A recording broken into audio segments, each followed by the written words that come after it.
O Radar Reinvenção, jornada de evento da Fiesc, que foi realizado no dia 3 de abril, em Florianópolis, reuniu executivos de indústrias catarinenses em torno do tema governança corporativa e performance. Há alguns anos, nós começamos aqui na Fiesc um movimento para provocar mudanças de pensamento e buscando uma visão de crescimento das nossas indústrias. Como resultado desse processo, surgiram algumas diretrizes que para nós se tornaram verdadeiros mantras. Fazer mais, melhor e com menos. Essa é uma diretriz extremamente importante aqui na Federação das Indústrias. O sucesso do passado não garante o sucesso do futuro. O mundo passa por transformações profundas e nós temos que estarmos atualizados. Esse é um dilema bastante importante. Geralmente, o empreendedor ele vem de uma característica sonhadora, mas não vem com os fundamentos de governança e de gestão. E isso foi claramente o meu caso. E esse conflito entre você querer muito, sonhar alto e não conseguir aplicar práticas de gestão, acaba fazendo com que você acelere o crescimento, mas sem controle. Então, no nosso caso, nós cometemos muitos erros por estar buscando algo sem preparar o terreno para aquilo. Então, é muito importante quando você busca o crescimento, você entender primeiro quais são os fundamentos e quais são as práticas de governança e gestão que eu preciso tê-las para que eu possa operar. A governança é fundamental para o sucesso de uma empresa. Então, eu acho que é um aprendizado enorme, esse compartilhamento de informação e também o próprio network entre os empresários que aqui estão participando é fundamental para que o nosso Estado se destaque ainda mais no cenário nacional e internacional. Governança corporativa foi tema do painel que teve a participação do Décio Silva, da VEG, do Bruno Salmeron, da Schultz, do Jorge Freitas, da Intelbras, e foi mediado pela vice-presidente da Olsen, Elisa Olsen. Eu acredito que governança, ela sem querer, ela tem muita relação com família. E eu sei que todos que estão aqui têm isso na história. Décio e o Jorge Freitas estão na operação, e eu sei que o Bruno tem uma história lá atrás. Eu assisti uma palestra dele, eu sei que ele tem uma história que ele já trabalhou em empresa familiar, né, Bruno? Então, toda a carreira dele também esteve envolvida, tem um pouco disso. Mas eu queria primeiro ouvir do Décio, que é uma honra estar aqui do lado dele, mas eu queria ouvir um pouquinho de todos e que a gente pudesse compartilhar como é que foi, como é que nasceu. Porque muitas vezes a gente fala de governança e a gente trata a governança como uma coisa já muito de empresas grandes, de conselho, estruturação, esses processos já prontos.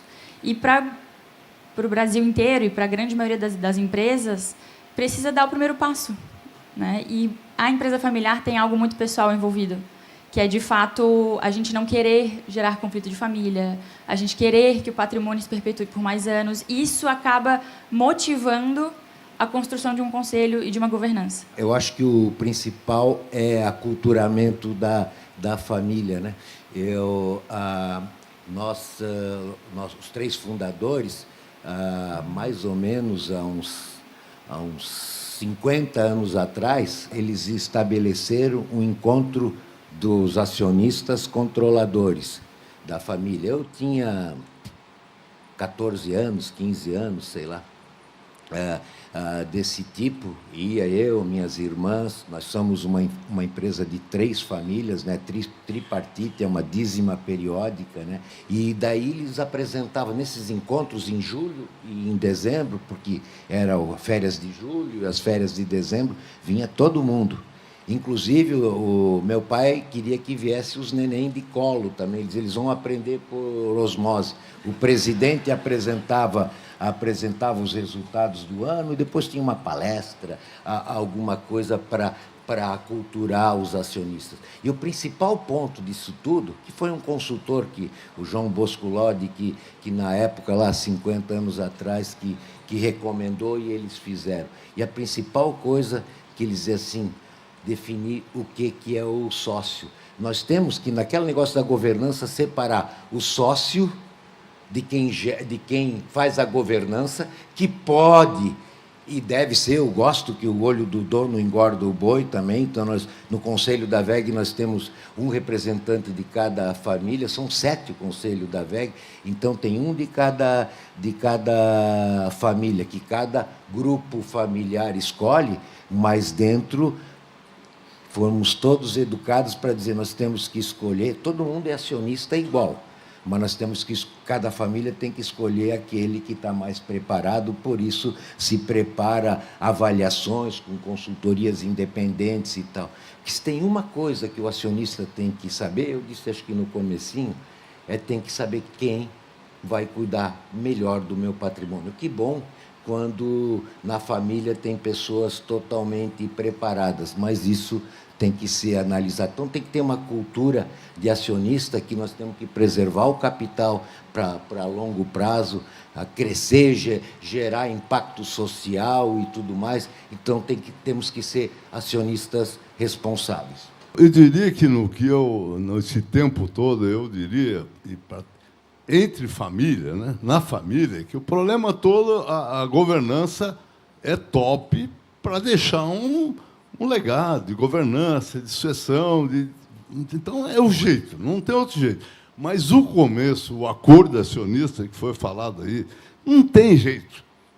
Um acordo acionista, eu vejo em amigos e coisas. O problema é não ter um acordo acionista na família. Isso aí, Jorge, é a coisa mais relevante de todo. Se as partes não definem como é que vai ser a governança, como é que nós vamos ser gerido, tudo que não é combinado é caro.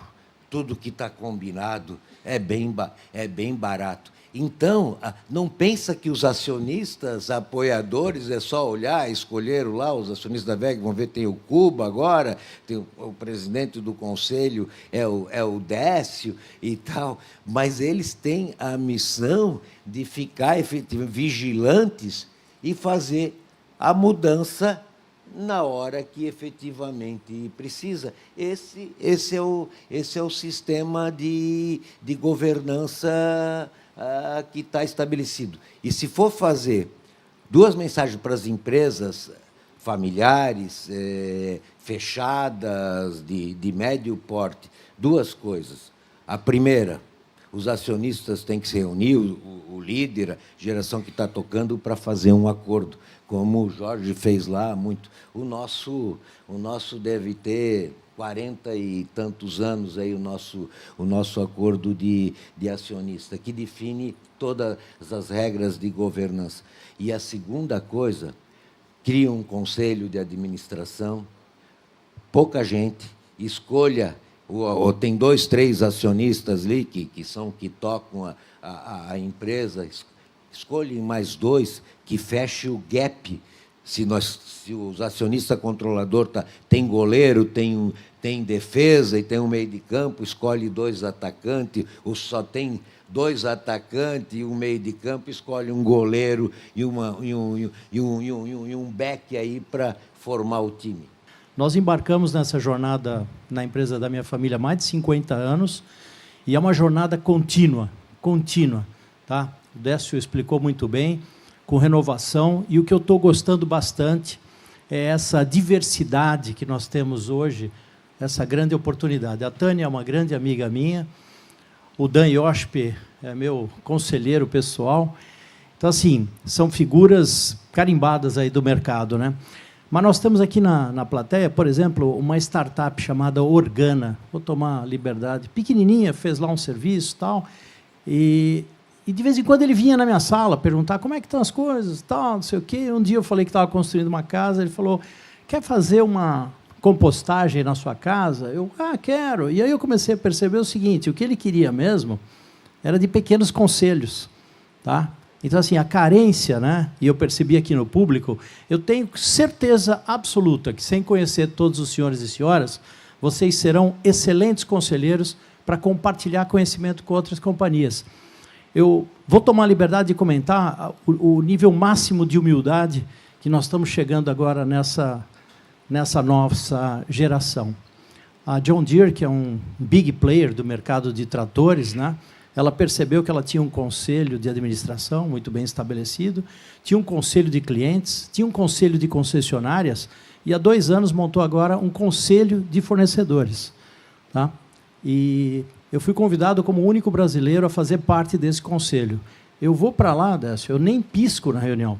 Eu deveria pagar para participar de uma reunião dessa. É uma reunião mega estratégica, né, onde eu tenho a oportunidade não só de pensar na Schultz, mas como trazer e aportar todo esse know-how, toda essa geração de novos projetos, não só para uma companhia, porque assim, governança é a gente deixar de ser egoísta, é de nós compartilharmos isso com toda a cadeia de fornecedores. Deixa eu colaborar aí com uma frase que eu escutei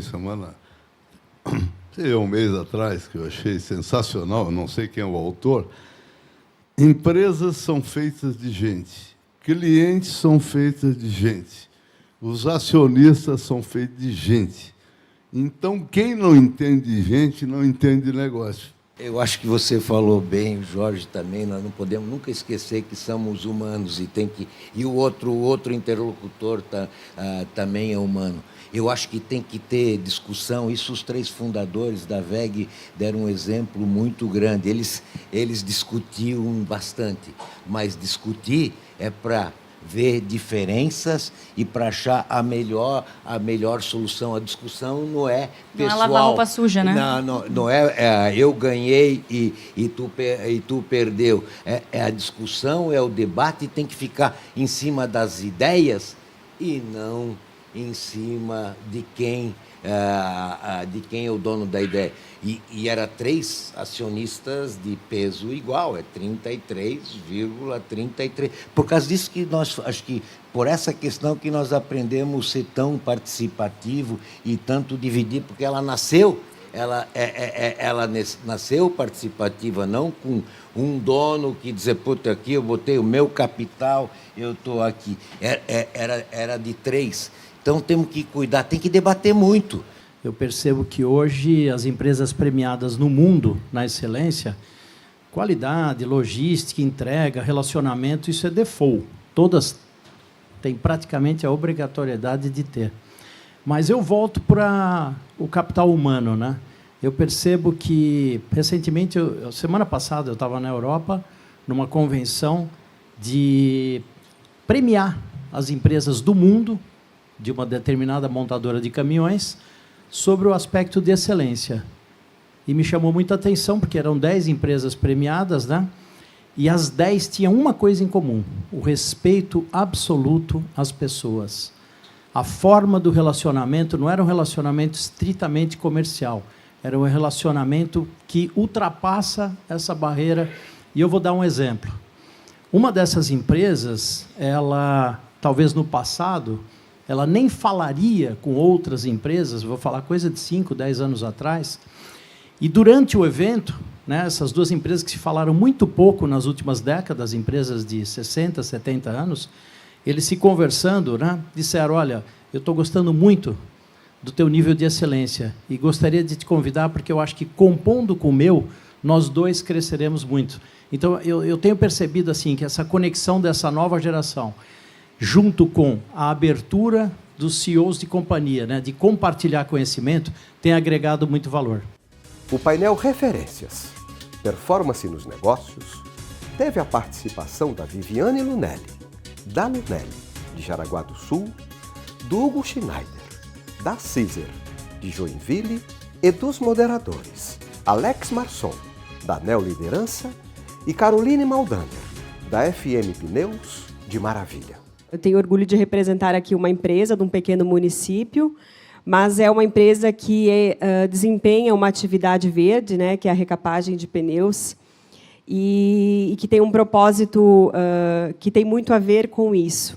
E quando vocês trouxeram, todos vocês trouxeram os indicadores de ESG, eu queria que vocês comentassem um pouquinho na prática. É muito desafiador a gente fazer o cliente enxergar isso, muitas vezes, como um valor, né? Então, como é que a Lunelli, né, como é que a Caesar trabalha na prática esse olhar do ESG como um valor de diferencial realmente no produto? Em primeiro lugar, é algo que a gente tem que fazer por crença e entendendo que esse movimento ele vai ficar cada vez mais forte. Os novos consumidores vão ficar mais atentos neste sentido. E tem algo que, para mim, faz o maior sentido de todos, é tu colocar a cabeça no travesseiro e dormir muito tranquilo, porque tu sabe que tu está fazendo o melhor que tu pode.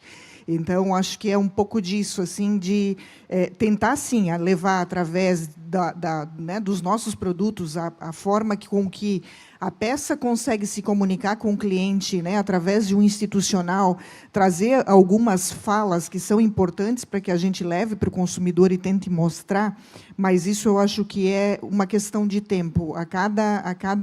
Cada vez mais a gente percebe que as pessoas estão começando a se importar mais com isso, e principalmente os jovens. Independente de agenda mais recente ou não, é uma política que a gente acredita há muitos e muitos anos, então é o certo a se fazer. E, número 1, você tem a tranquilidade, né, a segurança, a consciência de estar fazendo o certo. Número 2, você tem a expectativa ou a esperança de servir de exemplo para que outros comecem a agir dessa maneira. E acho que o último ponto é que essa agenda toda de ESG mais recente, ela é muito positiva porque ela tem surtido já efeito. Tem gente que ainda não dá bola, tem cliente que não dá bola, mas tem clientes que já estão dando bola sim, principalmente indústrias, clientes grandes, empresas de fora, seja por regulações de União Europeia, regulações dos Estados Unidos ou não, mas o que acontece é que essa consciência, de uma maneira ou outra, tem sido despertada. Quais os indicadores vocês utilizam para avaliar o resultado de qualidade? Bom, falando especificamente de qualidade, primeiro, falando do caso da Caesar, que é uma empresa industrial, a gente tem toda uma parte de testes, amostragem, laboratório técnico, etc., interno, muito antes de chegar ao cliente, né? E, uma vez chegando ao cliente, a gente avalia NPS, que é uma métrica muito importante, como eu falei, mas isso engloba vários conceitos, qualidade, o atendimento, o serviço, a pontualidade. Então, não é só a qualidade em si, mas a gente acompanha também índices de reclamação específicos ao produto. Agora, tratando-se, de novo, de indústria que é componente, via de regra, para outras indústrias, não é um tema que acontece com frequência. Então, isso já tem que sair com um grau de teste bastante preciso da manufatura. Mas, então, acho que, do ponto de vista do cliente, respondendo especificamente a sua pergunta, é NPS de uma maneira mais ampla e índice de reclamações sobre produto e tecnicidades em específico. Para nós, um indicador que a gente monitora também é a questão das reclamações e devolução. Então, né, porque a gente, às vezes, tem o cliente que reclama, mas que não devolve, né? Então, a devolução também é algo para a gente relevante dentro desse processo. Qual é o indicador que pode ajudar vocês a se prepararem para concorrentes como a Shein, a Zara, enfim, né, que estão aí no mercado? É extremamente delicado. Quando a gente olha para a Zara, de uma maneira geral, não porque é uma empresa atuando de maneira global, mas sim com varejo, com bandeiras que a gente conhece de uma forma muito clara e com uma gestão admirável. Acho que a gente tem que olhar para a Zara e tem que entender muito esse funcionamento, esse processo todo que tem ali desenvolvido. Quando a gente olha para uma Shein, para uma Shopee, é desafiador por diversos aspectos. Mas, no final do dia, eu acho que o aprendizado é enquanto plataforma de operação de e-commerce, né? Como é que eles conseguem produzir em tudo quanto é canto do mundo e ser tão eficiente e tão ágil para a entrega. Mas é uma concorrência extremamente desleal em todos os sentidos, né? Seja pela forma que entra, né, de não ter uma isonomia fiscal tributária para esse produto, e principalmente por esse olhar que se tenta, de alguma maneira, que é tentar camuflar um pouco que é uma empresa que está preocupada com sustentabilidade, que quer gerar emprego no Brasil. Gente, isso é só cortina de fumaça, na minha humilde opinião, né? Eu acho que pode ter opiniões diferentes, mas é extremamente desafiador. Eu acho que a gente está tentando cada vez mais demonstrar que, através dos nossos produtos, a gente consegue construir marca, fazendo investimento, olhando para esse aspecto todo do social, e, principalmente, levando qualidade através dos produtos, porque a gente sabe que a gente está falando de algo que é extremamente descartável, mas é inegável que tem uma competência instalada que, para nós, né, na indústria têxtil, é extremamente desafiadora. Qual é o papel da cultura, da transformação cultural na reinvenção das organizações? nós temos um desafio quando nós olhamos para a reinvenção, que é como é que a gente consegue ir para o varejo sem necessariamente, né, nós atuamos aqui com uma rede de multimarcas. Então, como é que a gente consegue dar cada vez mais apoio para o nosso lojista, que é esse olhar de a gente conseguir prestar um bom serviço, um bom suporte, para cada vez mais desenvolver esse olhar profissionalizado também nos nossos clientes multimarcas, para que eles tenham, sim, cada vez mais perenidade. Então, o nosso olhar aqui é cada vez mais trazer o varejo para dentro da empresa, cada vez mais, sim, ser uma indústria que tem varejo, e uma indústria que tem varejo também através do multimarca. Então, entender essa mecânica e ir contagiando a empresa por essa velocidade, porque o varejo é muito mais veloz do que a indústria. A indústria, de certa maneira, a gente tem sempre um pouco de tempo de reposição para alguma coisa.